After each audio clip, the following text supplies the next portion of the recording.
making it extremely big, it's not this big, are the optic nerves. Remember that? Yes. And the two optic, these are called optic nerves. As soon as I finish this, and I'm going to run, because as usual, we got 3 texts, and I ran out and yelled, "Tech!" And I heard nothing. So I have to find, what are we doing today? What are we cutting up today? Eyeballs. Pretty nice. We're going to cut up eyeballs. So you have an optic nerve, and then they cross. Remember? And this was called the optic, what? Chiasma. What does the word chiasma mean? It means crossing. You should know that because there was, the guys should know it because they usually watch movies like I like, action, right? Remember there was the chiasma crossing in about 1960, about a group of American soldiers in war in Germany, and they had to get over the chiasma crossing. Anyway, once they cross, what you now have is part of your brain. Remember, there are no nerves within the brain, the cord. This is now called an optic tract. Okay. The other thing that I taught you is that from the retina, all of the lateral neurons, they all stay on the same side. But the ones from the medial part of your eye cross to the, I'm just going to do a few of them, to the opposite side. Okay? That's a review. Okay?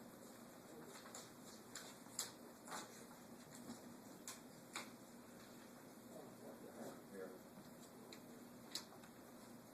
Lateral.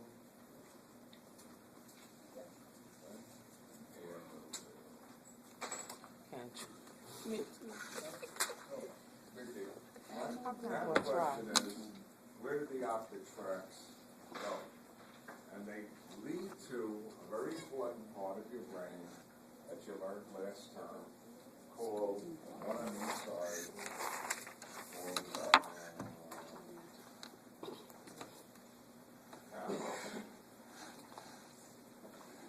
And inside the thalamus,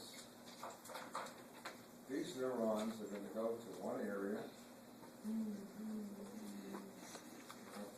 I'm just going to do it on one side because I'll be here all day. And they're going to synapse in the nucleus with other neurons, other than the black, that are then going to leave, and we'll see where they're going. And so the first question is, because you had this last term, an area where neurons synapse in the brain, it's called the nucleus. It looks gray, right? What's the name of that nucleus?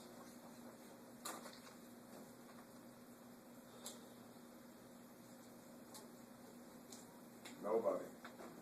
Bad.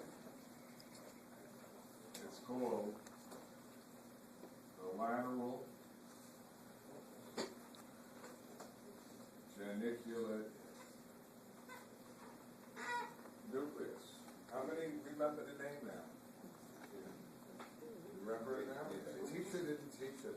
Your job is to go back to that teacher and scream at them and tell them, why the hell haven't you taught me what I need to know? Okay. Because I don't know what he or she taught you, but you needed to know several nuclei, several that have been tested on boards. That have, you hear what I'm saying? That they have asked on boards? And you know what the purpose of this nucleus is? It reduces the amount of electrical impulses that are going to these neurons. Where are these neurons going? They're going to your, ready? Occipital visual area. You remember that last term, that the cerebrum visual is back here? And the reason you have that nucleus is the following. If all the information from your retina went directly to your what? Occipital area, your occipital area would be overwhelmed. It would start to give you impressions that are hallucinogenic. You hear me?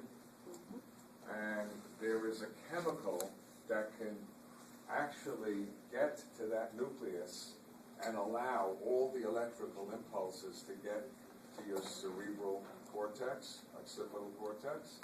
And if it does, you're going to see strange hallucinations. What's the chemical? No one knows? 3 letters. What was the question? What is the name of the LSD. drug, the illegal drug that people use? LSD. You heard of LSD? Yeah. Acid, lysergic, acid. And I had a neighbor when I was living in New York many, many years ago, and some friend came over and gave him a hit of acid. And nothing happened, they said. And his friend gave him some grass and nothing happened. I don't know why he gave him grass, but I guess he did, maybe it would help. And he left. And then all of a sudden the acid kicked in, and I hear banging on my door, and it's Ray, and he's yelling, "You gotta help me, you gotta help me." I said, "Ray, what's wrong?" He said, "It's my dresser.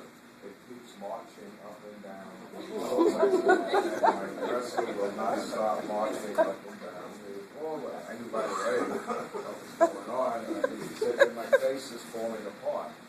Because as he looked in the mirror, and he got so much input, he saw every little crack, and he was freaking out. So I said, "All right, Ray, sit down on the couch, because it's a nice couch, it's not moving." And I told him to do what? Close your eyes so you're not getting images. He was still hallucinating a lot because he was pulling in, quote, images from his memory. Right? He got memory too. And it took several hours for him to come back to normal. So that's why that nucleus is what? Really important. It's going to cut out. Believe it or not, when I look at your face is projected on my retina, the light bounces off of it, right?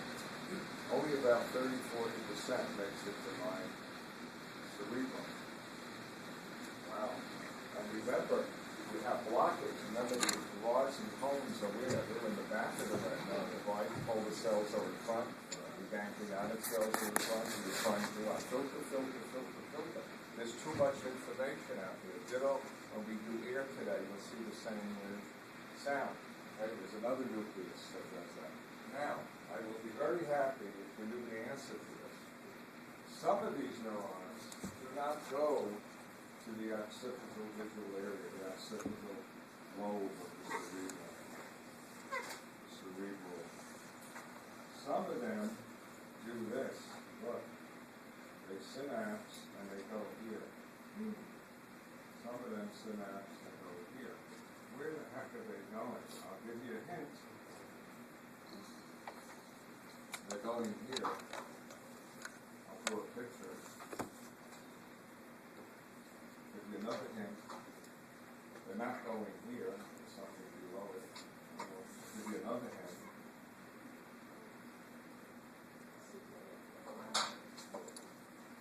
Anyone know what these things are? Superior.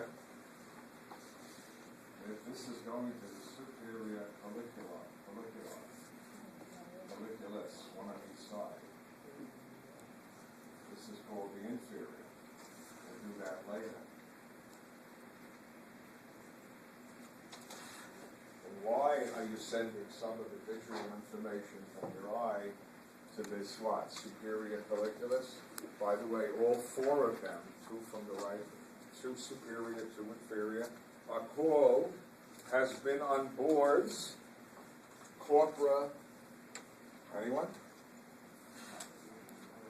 Corpora quadrigemina. You should have learned it. Go back and yell at your teacher from last term. Why the hell didn't you teach me? There isn't much in the midbrain. This is, where are these located? These are located, this is the midbrain. Where the 4 of them are, 2 for each side. And the 4 of these, 2 superior and 2 inferior, are called the corpora quadrigemina. I decided I'm going to have a long talk with the president for next year. We're going to start doing departmental exams. Good idea? To make sure you're getting your money's worth. You know, departmental exams, if I'm around, I don't know, I'll make the teacher. Right? It's good for you. It doesn't help you if you're not learning what you're supposed to know. You know what a horror is? You're taking a nursing exam and you've got a patient who had a lateral injury to their brain that injured their corpus quadrigemina, and the question is, what will their problems be? And so now I'm going to tell you what you use the corpus quadrigemina for. You ready? The neurons that go to it, the upper one, the superior collicular, come from the lateral part of your eye, side, and this is what it does. It detects light coming from the side, like a little flash, and then it sends messages, which I didn't do the neurons, to your neck muscles, to your eye muscles, on that side, and you automatically, if there was a little bit of light from the side, what would you do? Why is that important? You would not be here today if not for that reflex. Because if there's a tiger out there, and remember, animals who hunt never come head on, they always come from, come from the side. They know they don't want to come into your central vision. And the sunlight hits off the stripe of the tiger, and what? Hits the corner of your eye? Does that make sense? Or even off the back of a lion, as it's going slowly through the bush. And you catch that light, and you will what? Turn your head. Is that, you will understand why corpus quadrigemina probably we're here today because of it. Because for every animal that potentially could become prey, that's going to let you know that what? Something is out there. Even moonlight is what? Very important, right? Okay. So most of the neurons are going where? To your cerebral cortex. So let me just talk about that and then we're done. When it goes to the cerebral cortex, where does it go? It goes to the very middle. Well, it's in the back of your cerebrum. And it's the very middle. And that's called the what? Primary visual area. Did you learn that last term? Huh? No? You didn't learn the parts of the cerebrum? Oh, yes, yeah.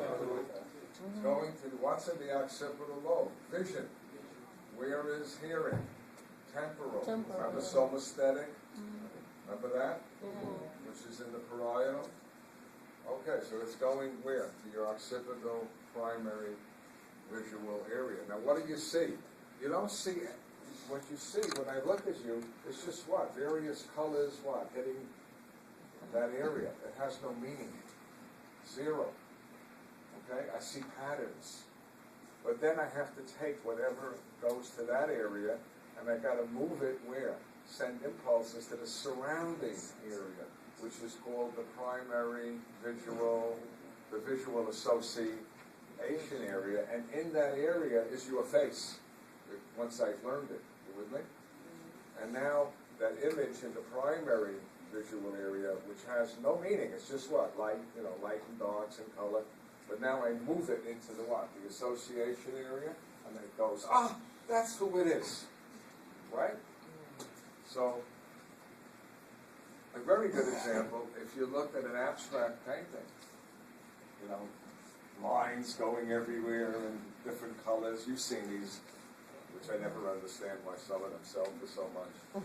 But anyway, and you look at it, and your primary visual area sees all of these what? Colors, and the association area says what? If you've never seen it before. Am I with you, right? It says, I have no idea what the hell you are looking at. But if you spend a day at a gallery looking at these abstract paintings and you kind of what?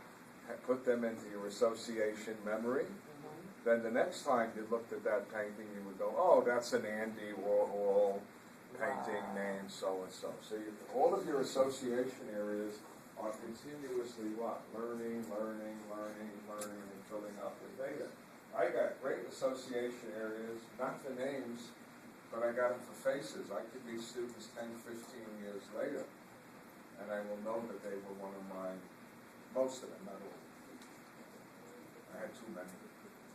I figured out one day I had roughly, you ready? Somewhere between 6,000 and 7,000 students. between Hunter here, Columbia, NYU, Rutgers, George Washington. Wow. 6,000 is a lot to but there are people who can do it. They're amazing. They're amazing.